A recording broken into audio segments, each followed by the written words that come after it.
Bon, grosse journée sur les marchés qui ferment dans quelques minutes. On est le 10 mars 2023. On avait tracé, là, faut passer des résistances, des supports, etc. D'ailleurs, la newsletter de dimanche, j'ai fait une partie sur l'analyse technique. Donc, c'est toujours bien, si vous voulez apprendre sur les finances par la bande, nous encourager en étant membre de Lib ou de Lib, ben, c'est toujours cool pour nous. Donc, en gros, qu'est-ce qu'on voit ici? Je vais enlever, je vais mettre sur l'autre, sur le US 500, on va vraiment mieux voir. Là, bon, il y a un petit peu de charabia, mais pareil. On a notre prix qui est vraiment descendu aujourd'hui sous le support bleu, ma ligne bleue, et qui vient de descendre sous ma ligne qui était d'une résistance qui est maintenant un support rose, qui traçait vraiment une super belle ligne. Qu'est-ce qui s'est passé? On a perdu aujourd'hui plus de 1,5% sur les marchés américains et ça a été généralisé un petit peu partout. Bon, déjà, premièrement, il y a une banque qui était en difficulté aux États-Unis, la banque SVB, donc SVB, parce que je suis bilingue aussi. Bon, cette banque-là, c'était une banque qui était surtout pour les startups dans la Silicon Valley et qui était aussi pour la crypto et elle a comme demandé de l'argent, elle veut faire comme une levée de fonds, on va le dire comme ça là, pour simplifier les choses. Donc ça a fait peur un petit peu aux gens. Deuxième chose, en Europe, les banques aussi ont connu une très très grosse pression baissière.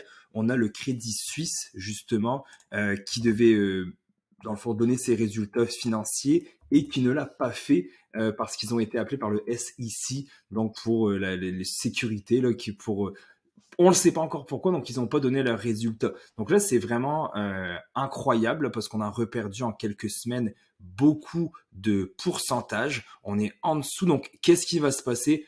Très humblement, je pense qu'on va rebondir. Hein. Moi, je pense que d'ici, on va tout simplement rebondir. On ne restera pas vers le bas beaucoup de temps. Et ce qui est l'autre chose intéressante, ma moyenne mobile 100 qui pointait le bout du nez, ben là, on est redescendu le prix encore en dessous de la moyenne mobile 100.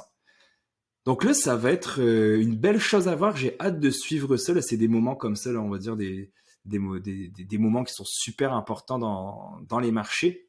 Donc à suivre, si j'avais de la liquidité maintenant, j'achèterais parce que c'est des super bons moments pour acheter à un prix là, dans les alentours de 3854 points. Donc c'est super bon. Donc je m'attends à un rebond puis qu'on revienne encore. Hein, je l'avais mentionné dans les dernières vidéos qu'on pouvait venir osciller, taper sur ma ligne rose, revenir sur ma ligne bleue, revenir sur la ligne rose pendant un petit bout en attendant que tout soit réglé, un peu tous les problèmes de l'inflation, le taux de chômage qui est bas mais l'inflation qui est très haute, les compagnies qui manquent de main d'œuvre et la chaîne d'approvisionnement mondiale qui galère quand même, la pénurie de main d'œuvre. Donc à suivre, mais là on assiste à quelque chose de quand même super beau. On va pouvoir rajouter un petit point vert pas à cet endroit-là, mais à cet endroit-là où est-ce qu'on est donc venu toucher ma ligne rose et attendre. Donc là, vraiment, c'est, je dirais, c'est nice. J'essaie juste de retrouver parce qu'il y a ma caméra en face. C'est pour ça que des fois, j'ai peut-être l'air un peu bizarre, mais j'ai ma caméra en face où je peux tracer.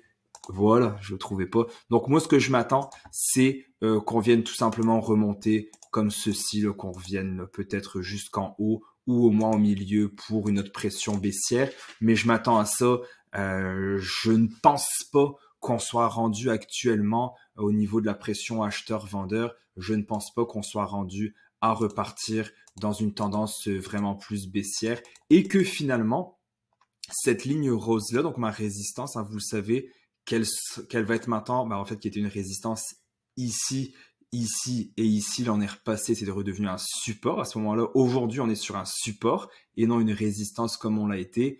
Donc, à suivre. Est-ce que cette droite-là va servir au marché pour être support-résistance ou est-ce qu'on revient dans ce canal-là ici, un peu plus de range, un canal de côté, en fait, un mouvement de côté avec ma ligne rose et bleue? Laissez-moi en commentaire ce que vous en pensez, je serais curieux, je vous le demande jamais ingratitude. Donc si vous avez des questions ou des suggestions, des commentaires, juste à me les mettre, puis ça va me faire plaisir qu'on les regarde ensemble. Je vous souhaite un super beau week-end, à bientôt.